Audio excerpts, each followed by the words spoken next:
bera lantzen ari dan, ikertzen ari dan gaia Donostiako ekialdeko herriak, Pasaia eta Errenteria eta guzti hori, eta kidea da ikerketa talde batian. Ikerketa talde honen izena da, hiriaren historia, biztanleria eta ondarea. Eta berak dakarren gaia, izenburua da, Arrasate bere biztanle erroldaren bitartez, bilakaera demografikoa eta soziala frankismoan. Hemen adin bate daukaguno, badakigu zelako eragin aukizauen immigrazioa gure herrixan. Eta bera, aztertzen ari da gai hori, beste herri batzuena bebai, baina gaur dakarren gaia gure herriari buruz da. Eta besterik gabe berarekin izten zaituztet.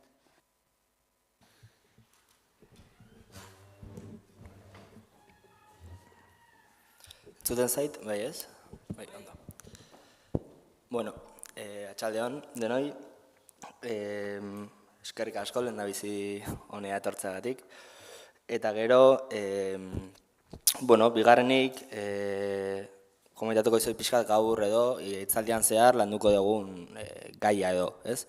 Esan bezala, Arrasateko herria biztanle erroldeen bidez aztertuta dauka izenburua, eta nolabait egingo duguna da, ariketa bat edo, nolabait frankismo garaiko Arrasatera, batez ere frankismoaren bigarren garaian kontzentratuko gara, hau da, 1950-etik 1970 bitartean edo Arrasateko herriak jasan zuen aldaketan sartuko gara, baina lehen da bizi ere nolabait prozesu hori edo ulertzeko, hau da, industrializazioak eukizuen eragina ulertzeko eta Arrasateko herria edo nola aldatu zen edo jakitera emateko, ulertu behar dira ere ze prozesu zen martxan mundu mailan, Europan eta Espainiar estatuan ebai, ez?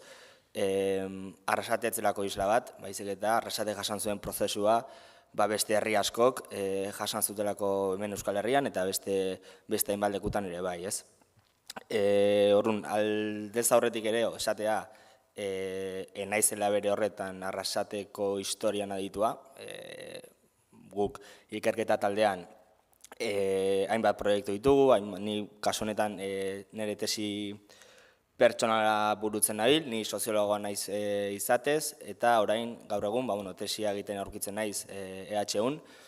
Tesia nik berez, ondo esan den moduan, Donostialdeko ekialdeko auzo eta herriak ikertzen ditut, horien proletarizazio prozesua frankismo garaian edo 60. hamarkadatik 80. hamarkadara, eremu hori nola aldatu zen, Errenteria, Altza, Herrera, Pasaia edo, herri horiek zelako aldaketa eukizuten garai horretan, baina ikerketa taldetik ere, lantzen ditugu beste hainbat gauza, hainbat auzi, batez ere Gipuzkoako eta Bilboko kasuak. Horien artean Arrasate ere aurkitzen da, eta hortaz, gaur horretara gatoz.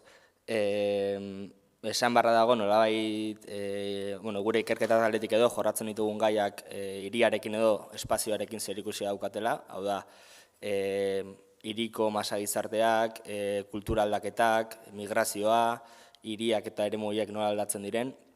Orduan, proposatu zutenean edo Arrasateren inguruan egitea, aukera polita zen ere, Arrasatek ere jasan dituelako horrelako aldaketak, ez? Orduan, hasiko naiz, nolabait testuinguru orokor batetik, hau da, pixkat zuek kokatzeko ere mundu mailan ematen ari ziren prozesuak, zeren alde batetik daukagu hiriaren, hau da, ezagutzen dugun hiriaren paradigma berri bat, hau da, hiria ulertzeko modu berri bat, sortzen da 19. mende bukaeran eta 20. mende hasieran. Bestalde batetik daukagu espazioaren inguruko, hausnarketa une bat da, hausnarketa garai bat da, 20. mende hasiera. Eta bestalde batetik ekoizpen ereduan emandako aldaketa izugarriak, dela nolabait, historiografian edo ulertzen den bigarren industrializazio potente hori edo, ez? Nolabait Europa batez ere, Europa eta beste polo batzu, baina batez ere Europa gure kasuan guztiz aldatu zuena, eta zentzu horretan industria berriak garatu zena garai horretan. Eta Gipuzkoan ere, gero ikusiko dugunez, eragin handia izan zuen, ez? Orduan, lehenik eta behin, ulertu behar da, nolabait, 19. mende amaiera, 20. mende hasiera, aldaketa handiko gara izan zela, bai, aldaketa kultural eta sozial handiak eman ziren aurrera. Alde batetikan, garai hartako gizartea, 19. mende erdialdetik bukaerara, nekazaritzan oinarritzen zelako gehien bat, bai, bazegoen hiri handiak, bazegoen industria primario bat, baina nolabait orokorrean nekazaritzan oinarritzen zen gizartea eta entorno urbano bat existitzen zen, bai. Hau aldatu egingo da, 19. mende bukaeratik eta 20. mende hasiera bitartean, ez prozesu guztia ez emango leku guztietan epoka berdinean, baina aldaketa hau emango da, bai. Bestalde batetikan egingo dena da landan, hau da nekazaritzan lan egiten zuen jende hori hirietara jetxiko da, hirietan konzentratuko da, eta nolabait landa ere edo nekazaritza ere edo geratuko da, albo batera edo garrantzi gutxiagorekin, bai, hiriek garrantzi hartuko dute, hiria handiak asko konzentratuko dira, eta nolabait moldaketa handiak emango dira hirietan. Ezagik zuek oroituko dezute, baina 19. mendean adibidez Pariseko kasua oso entzutetsua da, Haussmannek eta arkitekto batek burutu zuen aldaketa, Pariseko zentro guztia deusestatu zuen, bera bota zuen, dena kaleska txikiak eta kale txikiak eta pobreak bizi ziren zentro hori dena bota zuen, nolabaiteko bulebar, gaur ezagutzen ditugun bulebar handi eta Campos Elíseos eta hori guzti hori eraikitzeko, nolabait, arkitektura modalitate berri bat edo ezarriz, eta hiriaren espazio hori edo aldatuz, ez?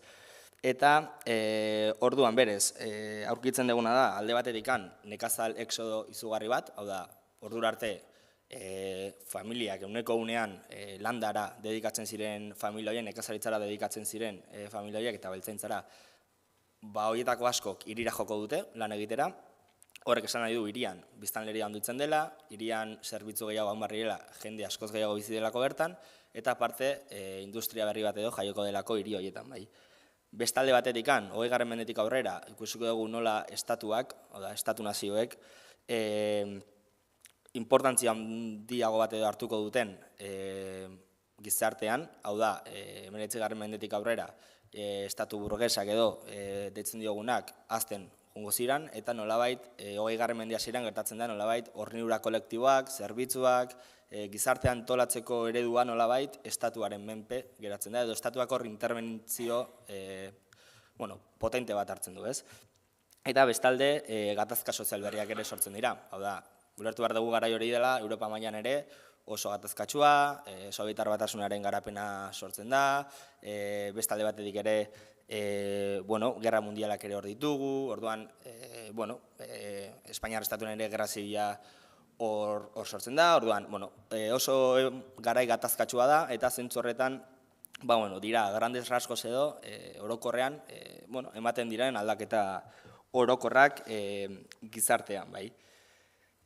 Hiri problematikari dagokionez, hau da, hiri problematika zer deitzen diot. Alde batetikan, garai honetan, 20. mende hasieran, hasten direlako pentsalari batzuk, entzutetsuan izan daiteke Lefebvre edo beste batzuk, nolabait espazioaren gainean pentsatzen, hau da, hiri berriak hasten dira, hiriak handitzen hasten dira, zabaltzen, eta horrean, hau nola pentsatzen da, zer ere gertatzen, hau nola pentsatu dezakegu, eta nolabait Lefebvrek eta beste autore batzuk hasten dira nolabaiteko espazioaren gaineko interes bat agertzen. Zergaitik, aldaketa sozial eta urbanistiko guzti horiek hirian, espazioan gertatzen zirelako, orduan esatzen zuten, espazio aztertu behar da, ez? Orduan, ideia generala da, honena, nolabait espazioa ez dela neutroa, ez dela zerbait gertatzen dena porque sí, baizik eta bertan aktore batzuk daudela, eta aktore horiek nolabait talka konstante batean edo, aginte batzuk daudela, eta hiria interes batzuen arabera edo eraikitzen dela, bai, orduan, zentzu horretan, hiria dominatua dauda, erderaz esatean edo, se ejerce sobre la ciudad, bai. Eta gero, azkeni daukagu, punturik importanteena edo, horrela, Europa mailan gertatzen den kasuistikari dagokionez dela industrializazio prozesua. Hau da, indar produktiboak izugarri garatzen dira 20. mendean zehar, Espainiako kasuan geldoago izango da prozesua, hau da, gerra zibila medio ikusiko dugu nola, 50. hamarkadara arte industrializazio hori edo ez den emango, Espainiar estatuan, baina Europan zehar, 20. mende hasieratik aurrera ja, sekulako booma dauka industrializazioak. Honek esan nahi du, esaneten bezala, nekazaritza albo batera uztea, industria konzentratzea gizarte osoa, hiriak handitzea eta gero horretan, hiriak esateretenean ez imaginatu Madril bat edo Bilbo handi bat, hiriare arrasate da, hiriaz ari geranean da, herri handiez, herrietaz, bere horretan gaur ezagutzen ditugun herrietaz, bai. Orduan, horrek eragin zuen alde batetikan migrazio golde bat hirietara, zergatik, bat, industrializazioak zer eragin zuen, alde batetikan, lan handiago bat hirian, baina beste alde batetikan, abantze horiek edo abantze tekniko horiek eragin zutena da mekanizazio bat ere nekazal eremuan.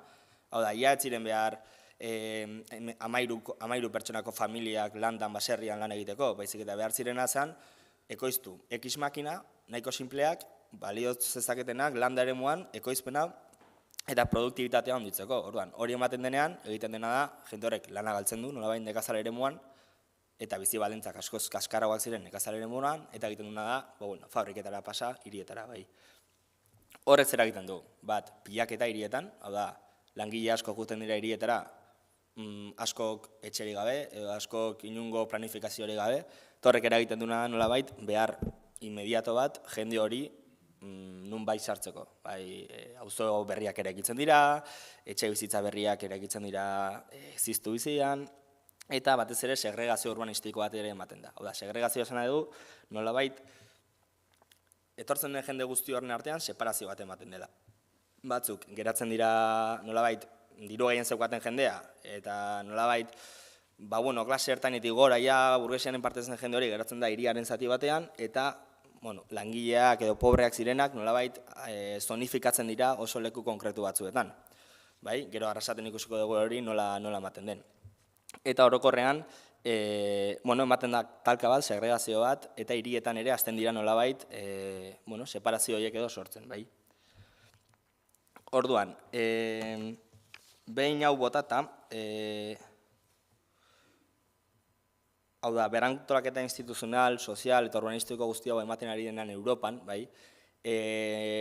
Espainiar estatuan badaukagu espezifikoa dan prozesu bat, dela industrializazioa ez dela ematen 50. hamarkadara arte, gerra zibila daukagula 36an, eta beraz horrek eragiten duena da Espainia geratzea nolabaiteko beste prozesu batean, eta eragiten duena alde batetik 36an altxamendu golpean Europan beste mugimenduetan, beste altxamenduetan emanetzen moduan etzela homogeneo bat izan, golpe homogeneo bat, hau da, erresistentzia aurkitu zuela leku ezberdinetan, Euskal Herrian, Katalunian, Asturiasen, beste zonalde batzuetan erresistentzia handia aurkitu zuela, beraz, 3 urteko gerra zibila eman zela hemen, horrek eragin handia izan zuen gerora industrializazio tardio batean, edo nolabait industrializazio berantiar bat eman zen garaian, eta 50.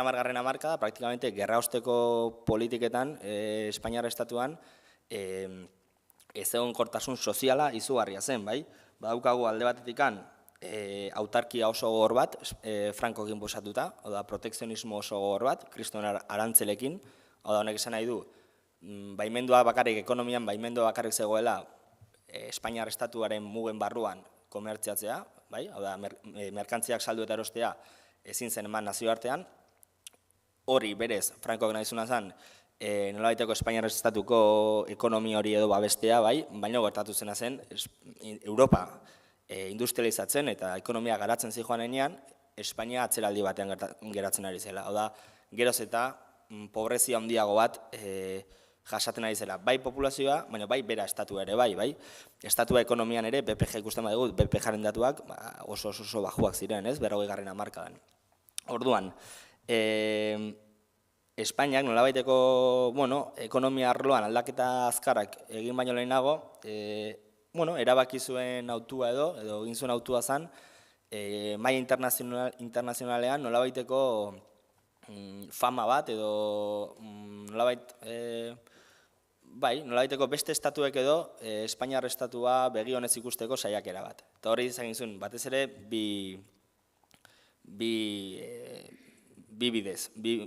bidetatik. Alde batetikan, Vatikanorekin firmatu zuen konkordatuaren bidez, eta beste alde batetikan, estatu batuekin firmatu zuen tratatuaren bidez. Tratatu honek gero gogoratu, base militarrak eta albidetu zizkiola estatu batueri Espainiar estatuan eta txertatzea, eta honek gero estatu batuentzat zeukan garrantzi geoestrategikoa. Orduan, pixka laburtzeko, aurkitzen gera, Espainiar estatuan, 40. hamarkadan, gerra oste oso gogor batean, pobrezia nagusi den zonalde batean, eta nolabait protekzionismoa edo ekonomia arloan protekzionismoa daukagun garai batean. Honek ze suposatzen du, atzeraldi orokor bat Espainiar estatuan, bai ekonomikoki, bai kulturaki eta bai politikoki. Orduan, inflexio puntu bat edo ematen da, dakizuen moduan, 50. hamarkadan bitartean, 60. hamarkada hasieran, nolabait, frankismoak erabakitzen du,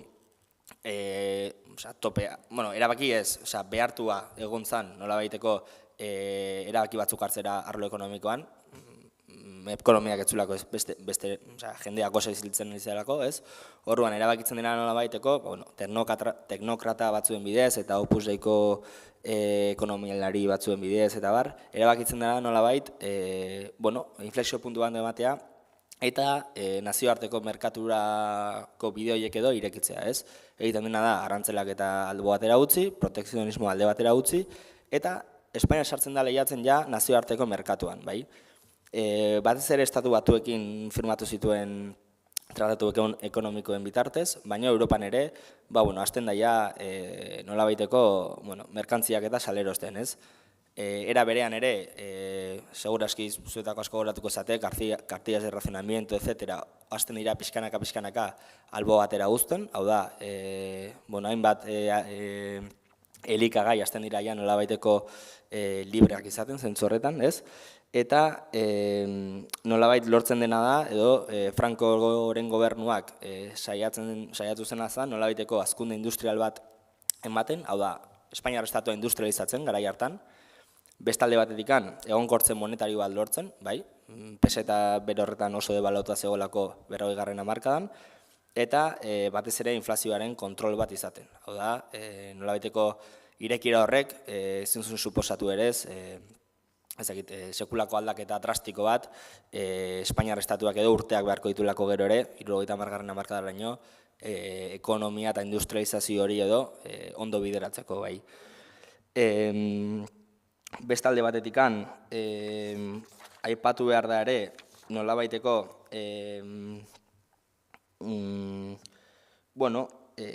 bigarren sektor, Espainian ematen den garapen industrial hori ez dela homogenoa, oda ez da Espainiar osoan ematen, baizik eta polo konkretuak izan zituen, alde batetikan Euskal Herria, bestalde batetikan Katalunia eta Madrilgo eremua. Hauek, ez ziren ausazko erabakiak izan, oda frankismoak nolabaiteko aurretiz sektore industriala edo zehose aurreratuta zeukaten lurraldeak gehiago desarrollatzea erabaki zuen. Beraz, aurkitzen gara nolabaiteko industrializazio prozesu ezberdin batekin, orduan, gure kasuan Euskal Herrian sekulako apostoa egiten zen industrializazio hori edo aurrera emateko, eredu garbienak gero aipatuko dugu, baino Bilbo izan zen, baina orokorrean, hiru zona egiten edo garatu zen garapenaren edo epoka del desarrollismo edo deitzen zaion hori, aipatu behar da hemen ere familiak daukan garrantzia frankismoarentzat, gero ikusiko dugu ere Arrasateko familia ereduak eta aztertzen ditugunean ze garrantzi zeukan familiak frankismoan, balio moral moduan, ze aspektu kultural moduan, alde batetikan familia nuklear hori, hau da, bikote bat, seme alabak eta familia nuklear hori edo indartzeko egiten zituen saiakerak, eta bestalde batetikan ere etxebizitzak, hau da, propietateari edo frankismoak ematen zion garrantzia. Bi hauek oso importanteak dira, zeren frankismoak baliatzen zituen nolabaiteko egonkortasun sozial bat eta kontrol sozial bat edo albidetzeko. Asko gogoratuko zatea adibidez Arrese, zala etxebizitza ministroa, esatezuna, queremos una España de propietarios, no de proletarios. Hau da, frankismoak bultzatu egin zuen nolabaiteko etxebizitzaren jabetza hori edo izatea biztanleriak. Jendeak, frankismoak ez zuen bultzatzen alkilerra, bultzatzen zuen jendeak etxe bizitzak erostea. Horretarako gero bultzatu zituen bere mekanismo ezberdinen bitartez etxe bizitza merkeak, herri eta auzoetan. Baina, importantea da jakitea, etxe bizitzak, hau da, ukitzea etxe bizitza bat zurea, zure jabetzakoa, eta familia nuklear bat bere horretan, bai, hau da, gizona, emaztea eta semea alabak, hori frankismoak nolabaiteko balio kulturala handi bat ematen ziola horri, eta gero hori izan zela nolabait ez egonkortasun sozial hori, edo ez egonkortasun sozialaren aurrean, hori baliatu zuela estrategia moduan ere hainbatean, biztanleriaren gain edo, kontrol hori edo izateko, bai. Gero, bestalde, aipatu behar da nolabait, hori, BPGA, desarrollismo garapenaren alde honetan, nolabaiteko, emaitza nahikonak izan zituela hasieran, hau da, BPGA 7% gozan, 71 eta 73 urte bitartean, bai, bestalde, kontsumoa ere asko handitu zen Espainiar Estatuan, kontsumo eredu berri bat edo agertu zen, nolabaiteko Europako beste herrialdeetatik eta zetorrena, Estatu Batuetatik ere bai, ez? Asko goratuko zut adibidez Seat 600, ez? Nolabaiteko bihurtu zela kontsumo horren edo simbolo bat edo moduko bat, bai? Hau da, jendeak etxe bizitzaz aparte ja kontsumitzen zuen, hau da, ja kotxea zeukan, kotxea izatea bilatzen zen, bestalde elektrodomestiko berriak ere sortu ziren, jendeak edo, lehenengo lavadorak, lehenengo, ez? Hasi zen nolabaiteko kontsumo eredu berri bat ere sartzen kultura arloan, ez?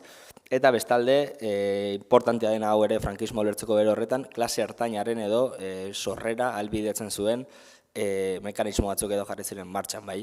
Hau da, lehen aldiz edo 60. hamarkadatik aurrera ulertzen da nolabaiteko dikotomia guzti horretan, ez? Hau da, burgesia kriston dirutza zeukana eta proletarioak, ez? Hasten da sortzen nolabaiteko beste biztanleria zati bat, non ja ez dena gaizki bizi, baino ez ditu nire privilegio asko, bai, klase hartaina ditu dioguna. Gaur egun esan dezakeguna, gutxitzen dagoen estratu bat izan daitekela, garai hartan nolabaiteko da Espainiar Estatuan nolabaiteko indarra edo hartu zuen fenomeno bat, bai. Eta gero, deno dakigunez, 73an ja petrolearen krisiarekin eta bar, garapenaren aldi guzti hau edo, nolabaiteko freno handi bat izan zuen, eta gero ja ikusiko ditugun indizeak eta ja, 73tik aurrera ja, handitzari utzi zioten, migrazioa ere ja etzen masiboa izan, de hecho gutxitzen hasi zen ja 70. hamarkadan, desindustrializazio bat ere hasiko da, ja krisiarekin batera, oda 73koa etzen izan petrolearen krisia pare bat urtetako gauza, baizik eta 80. hamarkadan ere arrastratzen junden kontu bat izan zen, eta gero ja, gero ekonomilari batzuek ere esaten dutena ere, 2008ko krisiak ere, aurrekariak badituela 73ko krisian, ez? Baina, ideia general moduan da, frankismoak aldaketa handi bat ematen duela 50. hamarkadan, garapenaren aldia edo ituzaiona sortzen dela, klase ertainak indar hartzen du, industrializazioak indar handi hartzen du, Euskal Herrian ere bai, eta gero ja, nolabaiteko 73an edo, tope bat joko du, bai. Orduan, zentzu horretan, guk gaur nolabaiteko arrasateren inguruan edo aipatuko dugun aldia edo, izango da 50. hamarkadatik aurrera, eta 70. hamarkada baino lehenago, bai? 1975, 1980 inguruan, arrasateko iruditegi bat edo, bai? Bien. Vale.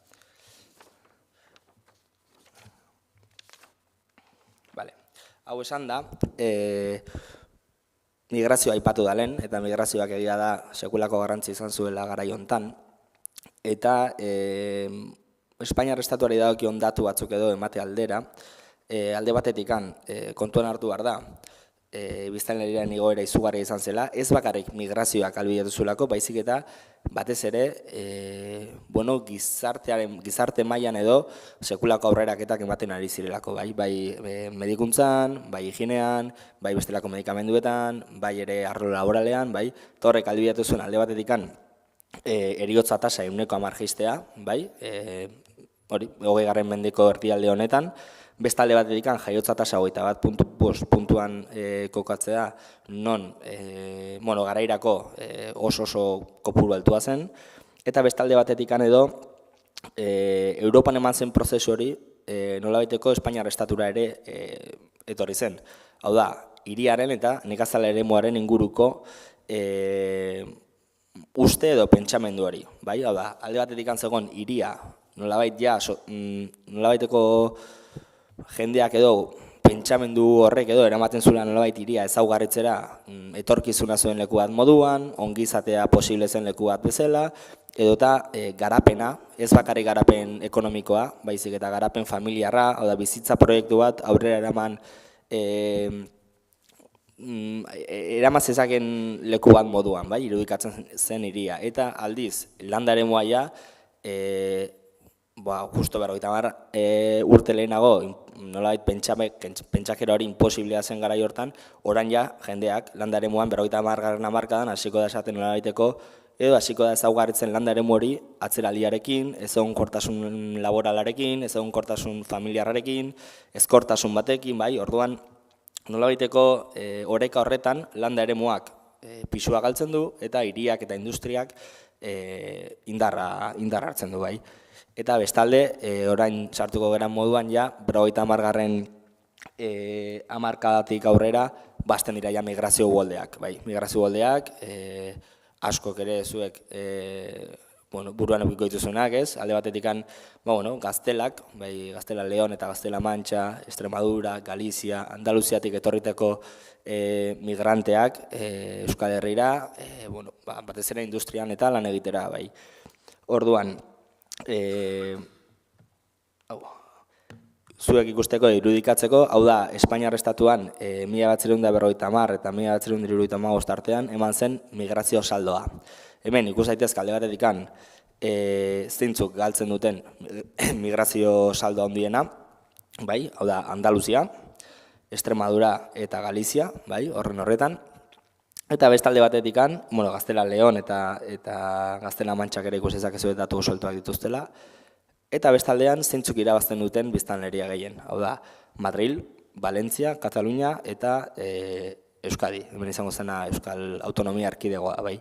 Orduan, hemen esaten genuena, nolabaiteko frankismoan industria polo ezberdinak sortu zirela, honek edo demostratzen du nolabait, industria polo horiek edo bere efektu izugarria izan zutela biztanleriarengan. Hau da, efektibamente, landa eremuan geldituta geratu ziren lurraldeak edo populazio izugarria galdu zutela kopuruz, eta berriz industria eramazen lurraldeetan, populazio handia irabazi zela, ez? Orduan, migrazio migrazio saldo hauek edo migrazio bide hauek edo izugarriak izango dira batez ere 60. hamarkadan eta 70. hamarkadaren hasieran, bai. Gero ikusiko dugu ja nola, esan bezala 73. urtetik aurrera ja, migrazio saldo hauek edo gelditu egingo direlako, bai.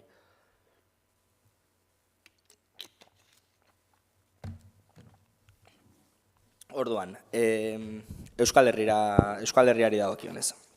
Euskal Herriari dagokionez alde batetikan ikus dezakegu ezegonkortasun handia zegoela nolabait Euskal Herrian, alde batetikan greba orokor asko eman ziren garaia da, 50. hamarkada, bai. Adibidez 1951ean, ez dakik gortiko zate, baina Bartzelonan batez ere transporte publikoari atxikita zitzaion prezioen kontrako grebak eta oso entzutetsuak izan ziren, horiek ere Euskal Herrian bere eragina izan zuten, bestalde 1953ko Euskaldunako greba, edo Bilbo handian 1956an eman ziren mugimenduak, bai. Horiek adibidez batez ere 1956koak eragina handia izan zuen Gipuzkoan, bai, mobilizazio indartsuak eman zirelako bai Legazpin, Arrasaten edo Pasaian, bai. Eta, horrek ero, eraingo du gero, frankismoak ere nolabaiteko harreman bat edo izatea langile komiteekin eta lei de convenios eta garatuko da ere 1958an eta bar. Orduan, dakogun panorama da, 50. hamarkadan oso konfliktiboa zentzu horretan, bai? Langile mugimendua ere indartsu zentzu honetan eta gatazka laboral handiak dauden garaia, bai. Euskal Herriko industrializazio prozesua ere oso gatazkatsua da, bere horretan, goratu Euskal Herrian 60. hamarkadan ere, 74ean aberre eguna ospatzen da lehenengo aldiz, 78tik aurrera ere, etaren eragina ere horrezten dela, bestalde ere Greban mugabeak ere zeudela, eta sozialismoaren korronteak ere indarra hartzen juten direla. Bai, batez ere Bizkaian eta Gipuzkoan, Araban eta Nafarroan gutxiago, baino, saltza handia zegoen garaia zan ura. Bilbori dagokionez oso garbia da kasua, bai, Bilboko bi itsasadarren diferentzia, bai, getxo zona guztia, eta bestalde, ezkerreko alde hori edo, itsasadar hori, ez?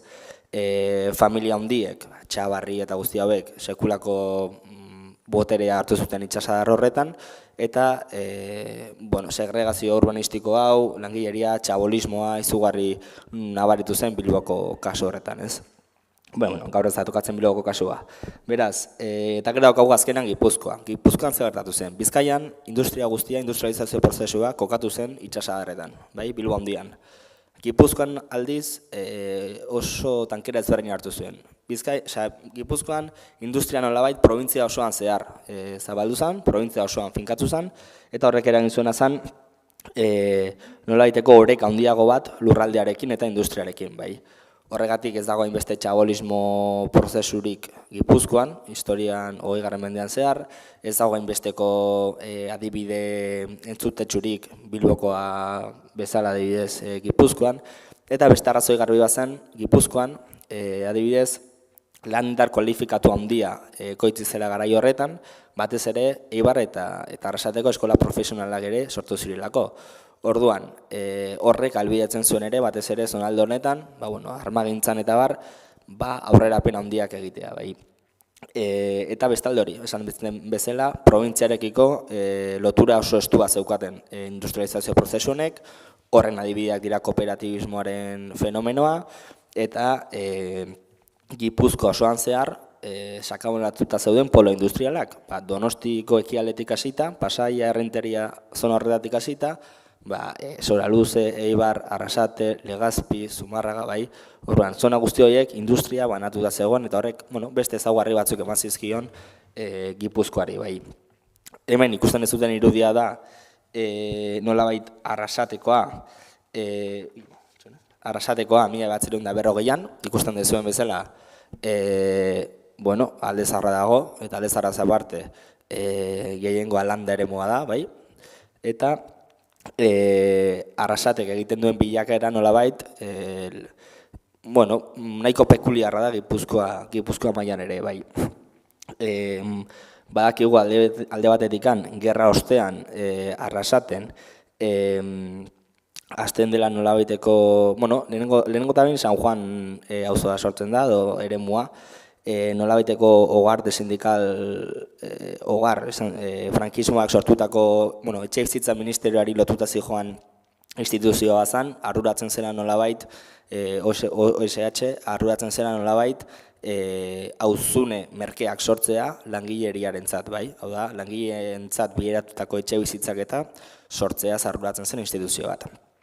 Beste funtzio batzuen baitan, Eta horrek adibidez gerra ostean, 1977 etxe bizitza sortu zituen Arrasaten, 1953an Arizmendi Arrietak nolabait Union Cerrajerako lanbide eskola sortu zuen, Arrasaten oso ezaguna den fenomenoa gaur egun eskola politeknikoa dena, bai, eta horrek eragin zuen beste ezaugarri batzuen artean, langile kualifikatuak eratzea, bestalde batetikan, gero, 56an, ikasleak ja Ulgor kooperatiba sortzen dute, eta gerora, deno dakigun historia pixka bat, ez? Kooperatibismoak edo, lurralde honetan eta hemendik haratago edo, ikuizuen garrantzia handia, herri honetan eta herri honetatik kanpora, bai?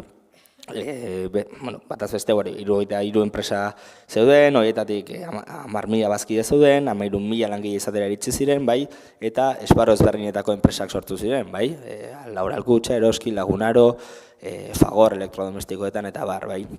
Gaur ez da tokatzen kooperatibismoaz hitz egitea, baina bai aipatu behar dela industrializazio prozesu horretan edo Arrasateren zutabe nagusienetako bat hori izan zelako bai. Gero, hau adibidez da, nolabait, 1974ean Fagor enpresako kate muntaian, nola emakumeak zeuden, ez, bertan lan egiten. Gero, erroldak eta ikusten ditugunean, konturatuko gara honek ze garrantzia daukan, askotan emakumeak agertzen zirelako, erroldan agertzen dira, ke funzion cumplen, sus labores. Eta gero konturatzen gara, sus labores horiek edo ez direla tal cual sus labores. Asko ez zirela etxean geratzen, baizik eta emakume askok ere, fabrikan lan egiten zutela, eta horiek ez daudela horrela adirazita garai hartako erroldetan, bai. Orduan, gerora, nolabait Arrasateri dagokionez, 1952an, 58 etxe bizitzarekin ditu ditu berriro Unión Cerrajerak Arrasaten, bai? Orduan, hiriaren edapen eta moldaketa bat azten da ere 50. hamarkada honetan. Espainia mailan 56an lei de suelo onartzen da, oda lurzoruaren legea onartzen da. Besteak beste izugarrezko aldaketak ekarriko dituenak etxe bizitzaren arloan eta espazioa moldatzeko arloetan, bai? Adibidez, hau, bazetorren etorrita beste txabolismoaren aurkako lege batekin, Bilbon, Donostian eta bar, berekita zeuden txabola guztiak bera botako dira, orduan, badago nolabait frankismoaren aldetik intentzio bat edo, espazioa edo urbanizazio hori ordenatzen edo hasteko. Gero ez dena lortuko, edo modu oso kaotikoan emango dena, baina badago intentzio hori, bai, behintzat. Orduan, 1956an, Arrasaten hiri antolamendurako plan orokorra sortzen da, bai. Batez ere, Gipuzkoan 53an sortu zen, Gipuzkoako plan orokorra, eta Arrasatek beste herriak egin zuten moduan, bere herrirako plan orokorreri edo, Gipuzkoako herrialdeko plan hori, bere herrira ekartzen du, bai. Eta gero plan partzialak egin ziren. Honek esan nahi du, guztira, Arrasate azten dela erdigunetik, zentrotik, iparraldera, hegoaldera eta mendebaldera edatzen, bai? Hor, ezagutuko dituzuen eta segurazki ezaguna zaizkizuen Santa Marina, Musakola, San Andres eta Uribarri auzoak azten dira sortzen, orduan azten da herria nolabaiteko zabalpen bat izaten, bai? Eta biztanle dentsitate handi bat sortzen da zentrotik aparte, bai? Zuek konturatzeko nolabait 1970 urterako 4.000 etxe bizitzatik gora zeuden eta 1950an, oda 20 urte lehenago, ia 1.000 etxe zeuden gutxi gora bera. Honek esan nahi du, apenas 20 urtetan 3.000 etxetik gora eraiki zirela Arrasaten, bai? Arrasate bezalako herri baten sekulako aldaketa dena, bai? Orduan, hemen, adibidez, fikatzen bat zerate, Arrasate, hau da Arrasate 1954an, ikusten ez dute hemen zentroa, eta gero nolabait Uribarriz eta Musakola eta nolabait, guzti horiek sortu gabe zaudela, bai, landaren moazen dena, eta 1957an, hau da Arrasate. Bai, industrializazio prozesu ondoren, bai. Hemen ikusten ditugu Uribarri, Musakola eta auzune guzti horiek edo nola garatu diren apenas 20 urteko diferentzia batean, bai. Landa eremua leku guztietan eta hemen ja hegoaldera, mendebaldera eta ekialdera sekulako zabalpena herriak, bai.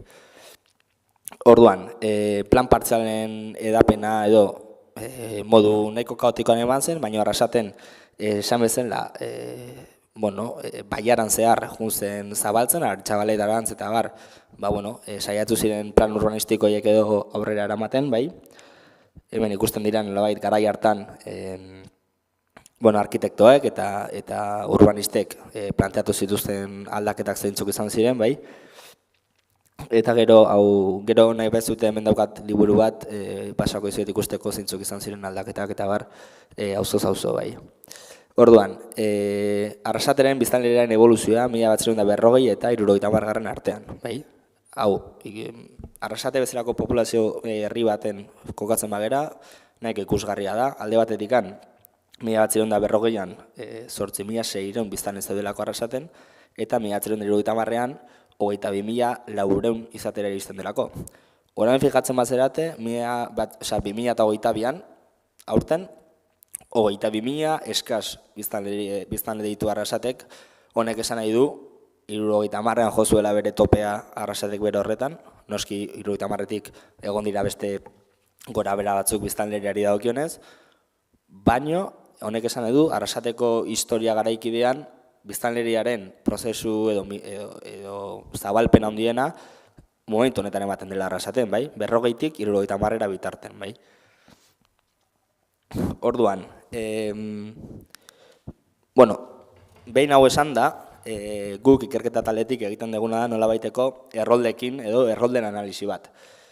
Erroldak, asko jakingo duzu zer diren, erderaz asko zobeto diferentzatzen dira padron eta censo poblacional, bai, euskeraz errolda da hitza bietarako, baina bi gauza oso ezberdin dira.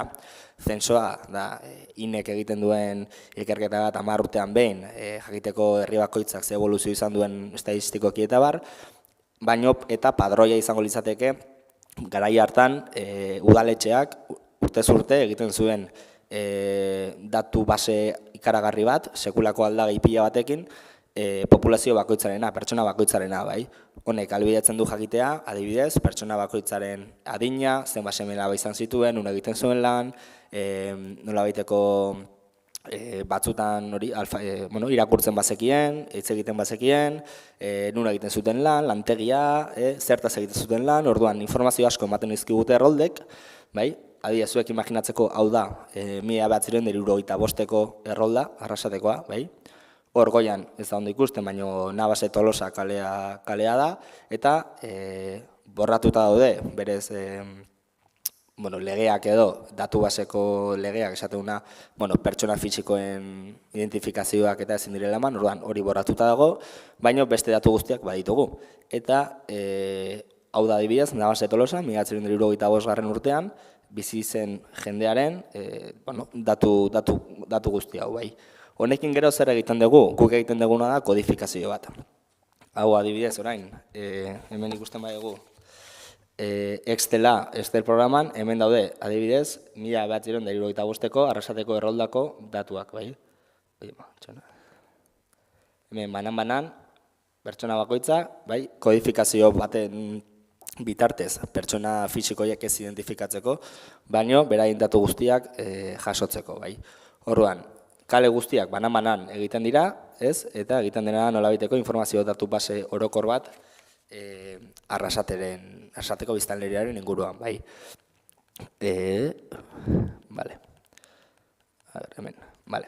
Orduan, hasten gara pixkat edo errolda horietatik atera ditzazke egun datu interesgarri batzuk edo azaltzen, bai.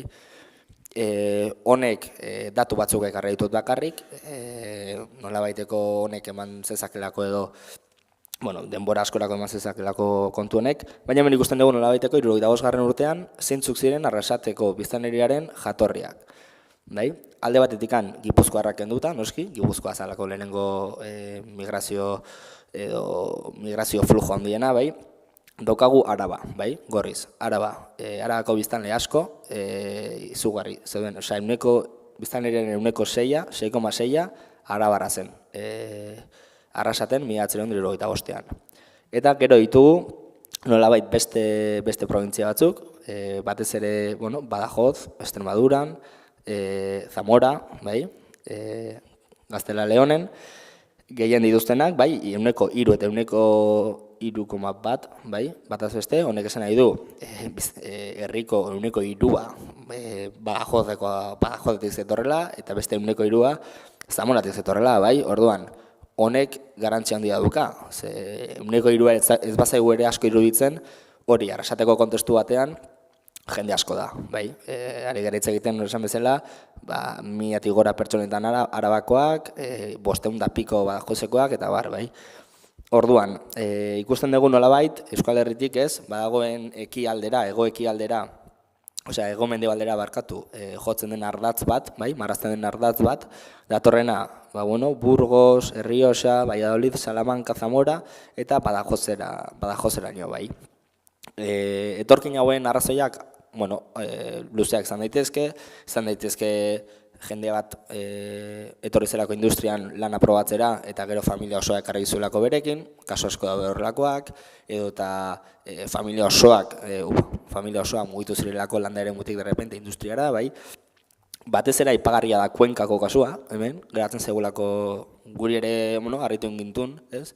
Aurkitzea bapatean Kuenkako provintzia hor, ez dauka oso porcentaje altua, baina bai beste provintzia batzuen gainetik garrantzia hartzen duen kontua dela, bai.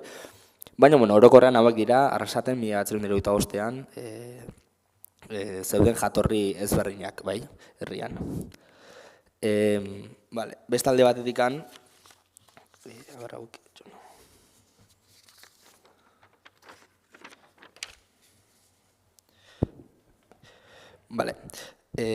hauek alde batetikan etorri ziren familia hauek alde batetikan bilatzen zutena zen bizi eredu hobeago bat beraien lurraldetik kanpo, bai, askotan hori esan bezala industria polo ezberdinetan, eta arrazoiak bi izan ziren alde batetikan esan bezala nekazaritzaren mekanizazioa, hau da, makinak sartu zirela nekazaritzan, eta Extremadura, Badajozen edo Gaztela, Leon eta bar, landa eremuak hainbesteko garrantzia zeukan zonalde batean makinak sartu ziren momentuan, lana soberan zegoen nolabait, ez? Eta jende hori nolabait behartua izan zen, beste leku batzuetara leku aldatzera, bai. Eta gero beste baldetik ere, hori, esan bezala gizartearen urbanizazio bat eman zela, hiriek geroz eta garrantzia handiagoak zeukaten, eta Arrasategia, 22.000 pertsonara hurbiltzen zijoan prozesu batean, holako hiriguneek edo garrantzia handiago hartu zuten, bai. Gero, familia motei dagokionez, alde batetikan, hemen garbi ikusten da nekazal munduaren ereduaren haustura bat, bai, hau da, nolabait, konparatzen badugu 19. mendeko familiak eta 20. mendeko familiak sekulako diferentzia dago zentzu horretan. Zergatik, labur esatearren, nolabaiteko 19. mendeko familia, baserritarra, nekazalgunekoa, kopuruz oso altuak zirilako, errez aurkitu daitezke 10, 13, inkluso 15 pertsonako familiak, bai, denek baserrian lan egiten zutenak, bai, erroletan labradores bezala gertuko direnak, eta, baserria eta nekazale eta familia hori guzti hori, sustengatu barzelako, bai. Aldiz, 20. mendean industrializazio prozesuarekin, familian ere aldaketa orokorrak ematen dira. Eta aldaketa orokor nagusia da, familia nuklearra gailentzen dela bestelako familia moten gainetik, bai. Familia nuklearra da, gizona, emaztea eta seme alabak, bai. Gero, kiko genuke, nolabait familia zabala, igual aitona mona batzuk, izeba, edo bestelako familiakide batzuk osatzen dutena, adibidez anai arrebak edo koñatak edo, eta gero jaukiko nuke familia anitza edo, izango litzateken naia, nazten direnak, zure, jende asko nazten den familia motak, bai. Orduan, zer gertatzen da hemen? Gertatzen da alde batetikan, ikusten den bezala, 1950 eta 75. urten bitartean, 15 urteren epean, aldaketa txiki batzuk gertatzen direla Arrasateko datuetan, bai, alde batetikan,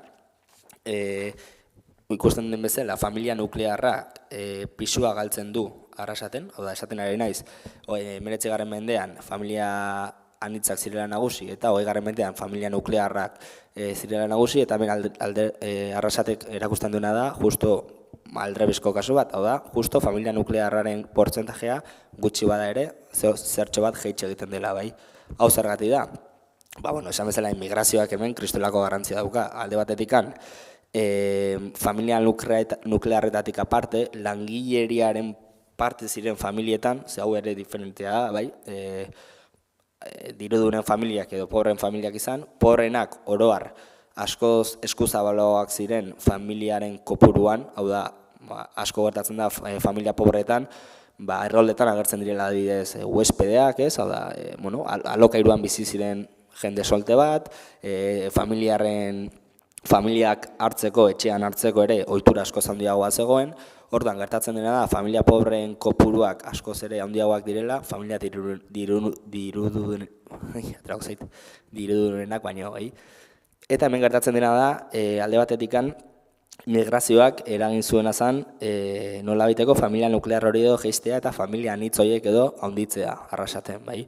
Orduan, ez dago arkituko hainbeste, osea, 170 izango da familia nuklearra, baina hortik aparte, familia zabala 11%koa izango da, hau portzentaje nahiko altua da. Hau da, honek esan nahi du, familia guztietatik 11%ak familia anitza zeukala, hau da, familia nuklearraz aparte, operaitona monak, izeba, lagunak, Extremadurako herri bateko beste lagun batzu, lagun minak, o inkluso bizi lagunak eta bar, etxean batera bizitzen zaudela, bai? Orduan, kasu hauek ere demostratu daitezke datuen bitartez. Bestalde, aidetasunari dagokionez, hemen ikusten dugu alde batetikan 1950eko kopuruak eta 1975eko kopuruak. Hemen, batez ere, bi datu edo dira aipagarriak, alde batetikan seme-alaben eta emazteen kopuruetan dago diferentzia, alde batetikan emazte gehiago daude, 1975ean, Oda, hemen ikusten da, 1950ean 17 direla emazteak, eta 75ean 120 emazteak. Honek zesan nahi du, alde batetikan, 75ean familia askoz garatuagoak ikusten ditugula, eta ez alde batetikan, fikatzen bazeate, seme-alaba kopurua ere, 50etik 57ra jeisten da, bai. Hau ere, hainbat arrazoiengatik izan daiteke, bai, alde batetikan, gerrak ere eragindako ondorioak ikus daitezke, eta beste alde batetikan ere, 60. hamarkadatik aurrera, seme-alaben kopurua ere jeisten ari zelako familia nuklear horren gaientzarekin batera. Hau da, jatziren behar 10 pertsona, 20 seme-alaba baserrian lan egiteko, baizik eta, 2-3 nahikoa zen fabrikan lan egiten bazuten, bai. Orduan, gero, alfabetizazioari dagokionez, 1930ean, landa eremua nagusi zen garai hontan, alfabetizazio tasa guztira 188koa zen. Diferentzia handia dago gizonezkoen eta emakumezkoen artean, hau da, 191 da gizonezkoetan eta emakumezkoetan 186, eta ikusi ze kriston aldaketa dagoen 30etik 75era, hau da, 98etik pasatze gera ia alfabetizazio osora, hau da, pasatze gera kasi analfabetismoaren ezabapen puntu batera, 98ko tasa batera, bai.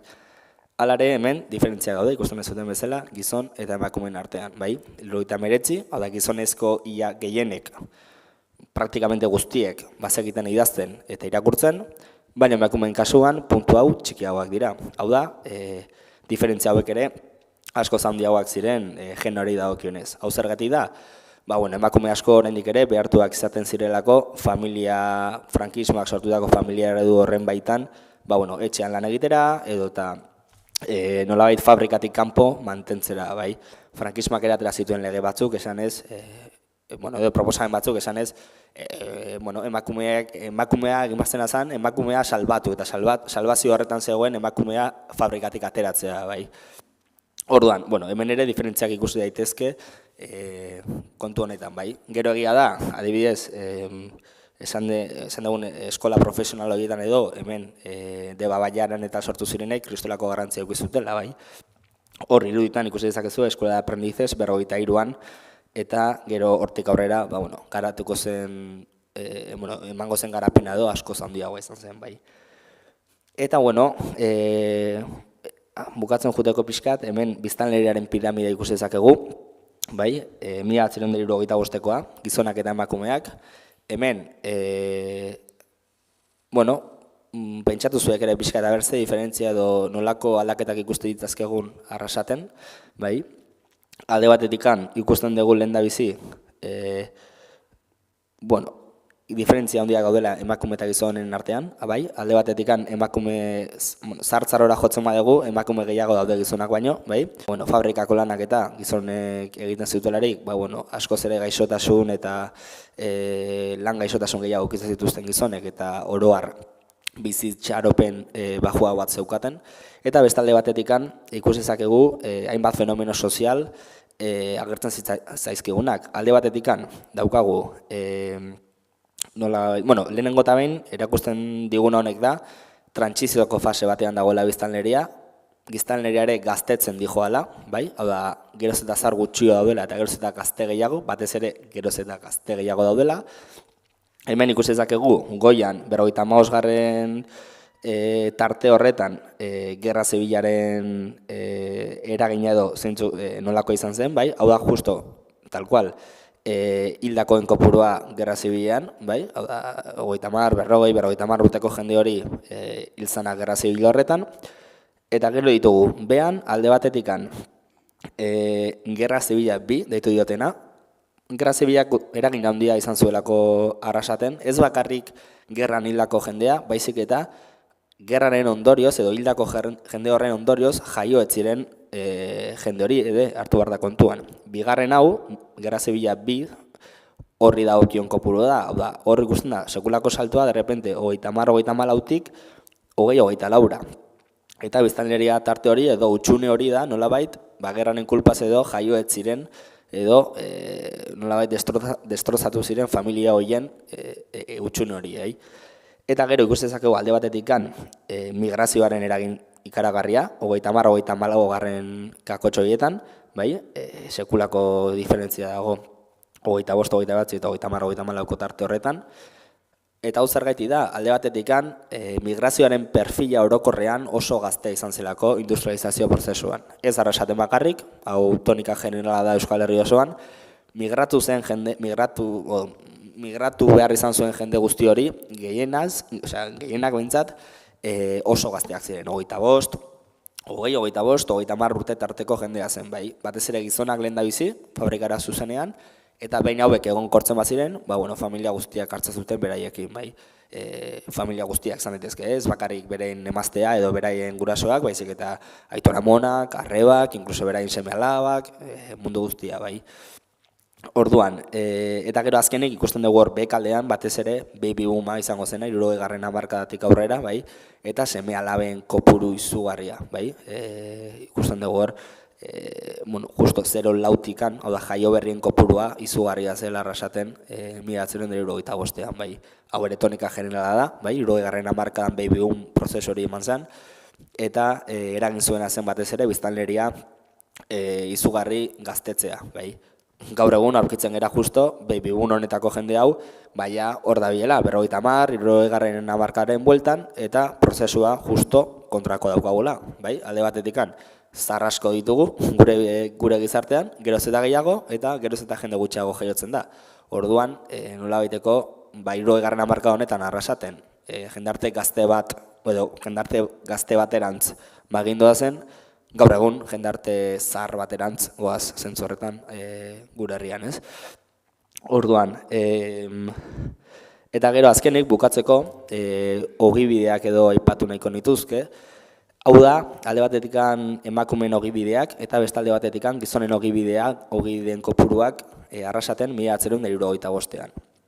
Alde batetikan emakumeen kasuan ikusi dezakegunez, 180 ustez etxeko lanetara dedikatzen zen, hau da, erroldan sus labores, eta 110 bakarrik fabrikara. Bai? Gero langile orokorrak, empleada general, 102 zen, eta gero beste zea batzuk, beste ezaugarri batzuk, edo beste lanbide batzuk, 107. Bai? Zer gertatzen da hemen, esan deten moduan, demostratu da ikerketen poderioz, emakumeen kopuru hauek ez direla beti zuzenak, naiz eta erroldetan horrela agertu. Badakigulako, frankismo garaian ere, errolda bueltatzen zituen jende horrek edo, emakumeari dagozkion datuak ere, erraz manipulatzen zirela kasu batzuetan. Hau da, demostratu delako, sus labores edo etxeko lan horren kopuruak eta fabriketan lan egiten zuen emakume kopurua konparatuz, ez zela bat, ez? Honaz esan nahi du, naiz eta etxean errolda egiterakoan emakumeari sus labores jarri, gero praktikan hori etzela horrela. Gero Fagorren bazaudela emakumeak katelanak egiten, ekoizpen prozesu fordista horretan parte hartzen, bai? Orduan, pintzekin hartu behar da 180 hau, asko jende emakume gehienak etxeko lanetara bideratzen ziren, pobreenak seguramente zerbitzari edo neskame modura aberatzen etxeetara, baino baziren ere fabriketan lan egiten zuten emakumeak. Eta gizonei dagozkionez, ikusten dugu 160 dela, zifra oso altua da, 160 dela fabrikan lan egiten duen jendea, eta nekazariak bakarrik 1% dela. Hau, malin bagoaz, 1930 adibidez, ikusezako kopuru hauek guztiz ezberdinak izango liratekeela. Igual nekazarien 50-tik gorako izango zela, ez? Orduan, zentzu honetan ikusten ere, Arrasate jasan zuen aldaketa demografiko hau, arlo laboralean ere ikustarazten zela, bai, eta nola fabrikako langileak 160 iristen ziren kasi, eta gero besteak langile orokorrak 8%, bai. Gero gizonek nolabaiteko lanpostu asko zeuzkat, bai? Elektrikariak, doltzaileak, edo zer, bai? Donostiaren kasuan adibidez, marinel asko ere zeuden, baina Arrasateko kasuan hori, torneros, elektricista, empleado general, bai? Peon, olakoak, ez?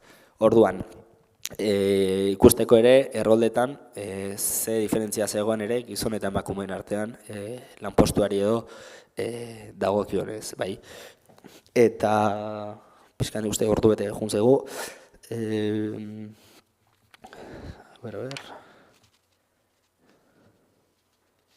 bai, printzipioz hori, bukatzen jungo naiz, orduan, pixkat gaur ikusi duguna da, alde batetikan, 19.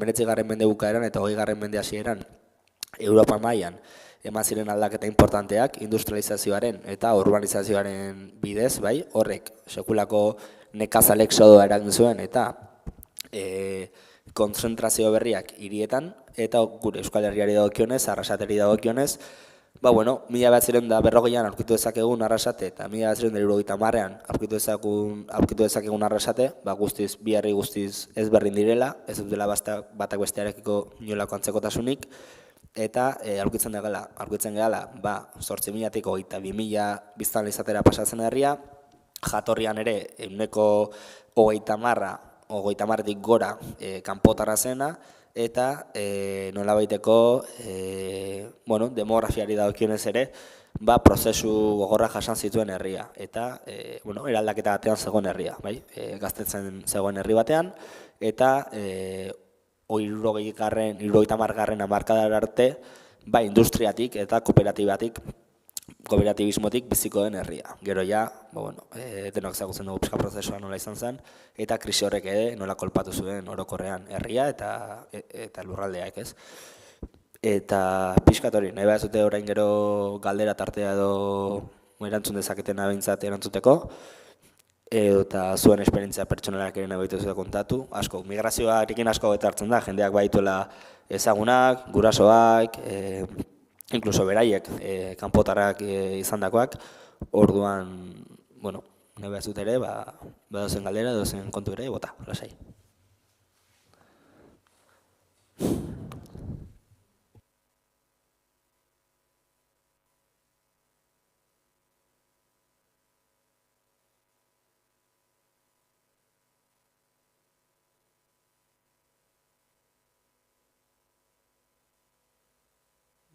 Biztanlegoaren topia 22.000 horretan jarri duzu, beti pentsau izan dut 26.000 be aliago ginela Arrasaten, 70. hamarkadan. 26.000 aliatu ginela, uste dut.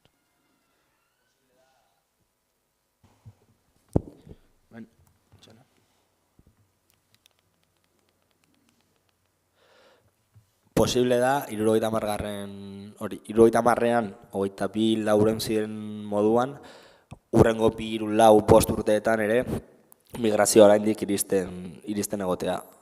Batez ere, 73an petrolaren krisia izan zen arren, Europako hegoaldean eta batez ere Espainiar estatuan etzen, 70ak ondo sartu arte, etzen krisiare guztiz ondo nabaritu, edo dimentsio horretan bintzat ezagutu. 75, 78 arte, hori, migrazio flujoak ere zirela guztiz ukatu, bai, guztiz posible da.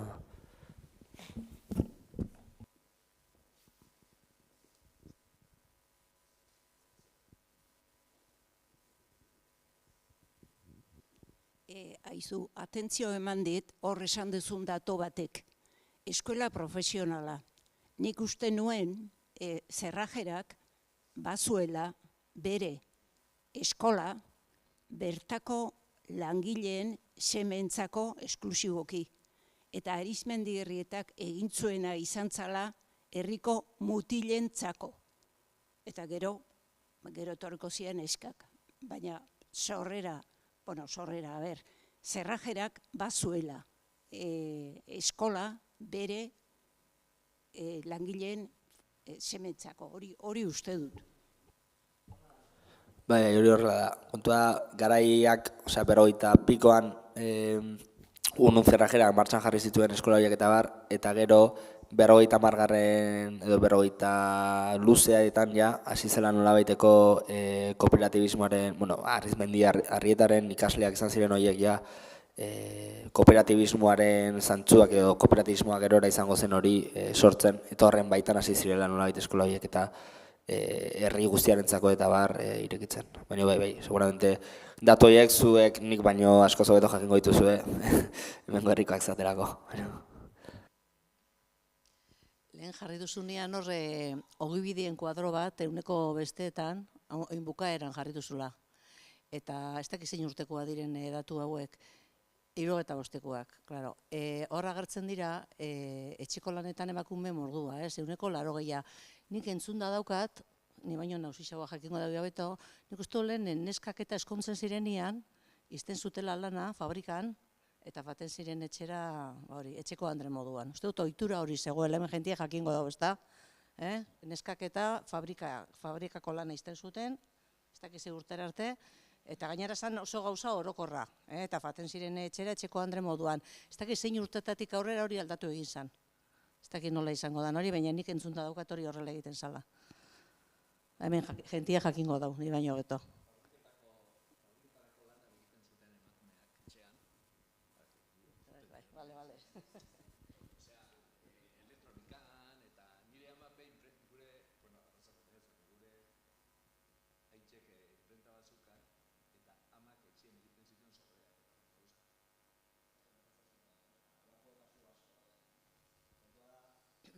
Erroldetan askotan, esan dute moduan hori jartzen da sus labores, eta hori dala zalako frankismoak zeukan mekanismo hori, ez? Ezkontzen zirenean, gainera ezkontzak hogeita urte gutxirekin ematen ziren, eta emakumea berez, etxera juten zen eta etxeko lanak egitera mugatzen zen.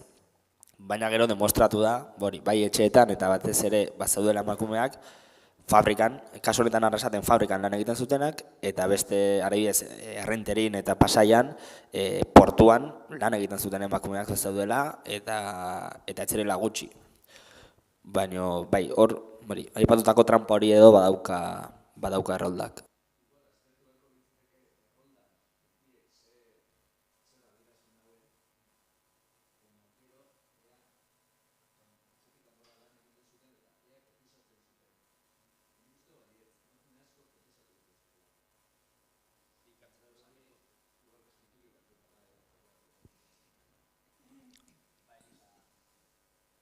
Bai, hori da. Kontua da, nik Arrasaten kasu honetan ez dut aztertu ere, ez delako nire ikerketa objektu nagusia, baina berez hori gero konparaketa hori egiten da.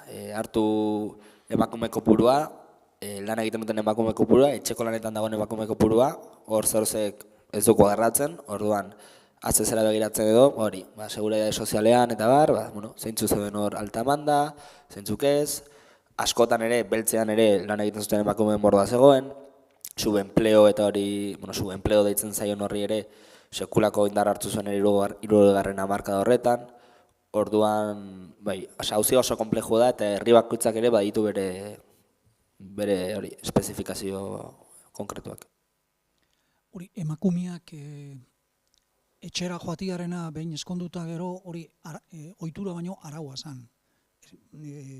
Bai enpresa pribatuetan, elkarte anonimoetan, baina baitxa kooperatibetan uste dut estatutuetan horrela jarritxa zegoela, eta fabrikan geraketan zinen bakarrak ziren eskongabiak eta alargunak, uste dut.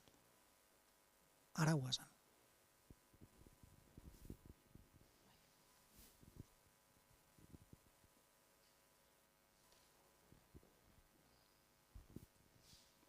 Gauza, asunto berdinekin, Okerrez banau zen legia. Legia, Frankon garaiko legia. Emakume ezkondua etxera. Da gure kooperatibetan adibidez, lagunaro zauken prestazio bat, indemnizazio moruen, eskondutako emakumei dirua emun eta etxera joeteko. Oden hemen inguruen jente askondako, nobisa erakargarria zen, edo emakumea zen, kooperatibetan lanien zauena erakargarria zen. Zearekin eskondu ezkero, dirutxa bat etorten zen etxera. Hori legi aldatu zen, baina digan oitzuria jarraitu zen kooperatibetan, arau moruen. Eta egon zen emakume talde bat, Mondrauen, 60. hamarkada erdialdien horrekin ados ezauena, eta joan zin Arimendiarrita gana. Eta gizon honek esan zen, bai, zuekin bat nator, eta zuekin bihor dozuena da, kooperatiba sortu. Eta 68an sortu zen Auzolagun. Eta hori izan ustien galdera badokot. Estudio honekin batera, erlazionatuten dozue populazioa, immigrazioa eta euskerean portzentajea adibidez? Gero, gertatzen dena da, erroldak, nolabait udaletxe bakoitzak, erabakitzen zuela ze errolda mota edo ezartzen zen. Hola, gertatzen zaiguna da, adibidez, udal batzuetan, datu batzuk badatozela, adibidez, lantegia, zelan mota egiten zuten, eta zen bat kobratzen zuen jende horrek, inkluso euskera zekien edo ez, 60. hamarkadan, baino beste batzuetan, beste datu horiek ez datoz. Adibidez, Arrasatekoan ez dator euskeraren jakintza maila, eta ez dator ere soldata kopurua edo eta horrelakoak. Hori da, depende udaletxek ze errolda mota edo, garai hartan ze errolda mota egin zuen. Baina, badaude ikerketa batzuk, non datu horiek baditugun eta korrelazio horiek edo aztertzen diren.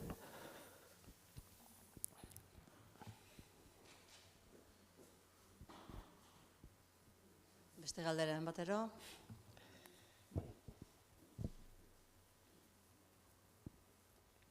Gero ere, Txone, emakumeen kontuarekin ere, uste, 1971 izan zela Ley de Fueros del Trabajo edo lakon bat, non efectivamente esaten zuten emakumeak araua, legepean zegoela, emakumeak fabrikatik kanpo atera behar zirela, eta gero ere hemen daukat apuntatuta nolabait,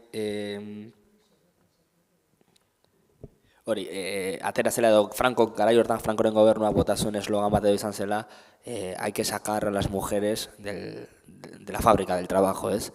Orduan, pizkatera apuntatzera. Esan nahi nuke, ondo entenditu badet kooperatibatan zeukatela dotea, esan duzu. Nik ez nuen ezagutzen kooperatiba, baina nik lan egindako soziedad anoniman eta beste inguruko guztietan dotea zegoen. Eta han konkretuk izan, lan egin zenituen urteak hainbat hilabete. Eta diru, kopuru, segun zemat urte lan egin zendun, baina dirutxoa zan. Hori alde batetik. Eta bestetik, egia da, auzolagun dala eta aukera bat zabaldu zala eta lortu zutela, adore hori izan zuten emakumek oso giro txarrean. Alde zeukaten lan asko zegoela. Baina auzolagune ere jarri zuten martxan, kontuan hartuz, etxeko lanak eurenak zirela, egun osoan ezin zutela fabrika lan egin eta etxean lan egin, eta orduan egun erdiko lana ingo zutela. Edo nola ere, uste dut, bide bat zabaldu zutela. Bide bat zabaldu zutela.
Bai, zen nik uste, igual gutxiegi komentatzen zaion aspektu bat frankismoari badela arlo kulturalean egin zuen esfortzu eta garapena. Osea, esan bezala ez da bakarrik, ez dira ausazko kontuak, familia nuklearra bultzatzea, etxe bizitzaren jabetza hori edo bultzatzea denbora guztian, eta inkluso, bueno, etxe horiek edo, langintzako etxe horiek, OSH eta etxe bizitza ministerioak eta garai hartan eraiki zituzten auzune guzti horiek, etxe bloke guzti hauek, bueno, arkitektura eta estetika, barne estetika ere antzekoa izatea zentzu batean. Orduan, bai, hori izan du da. Bale, ja bukatzen dugu. Bale, baskarrik asko.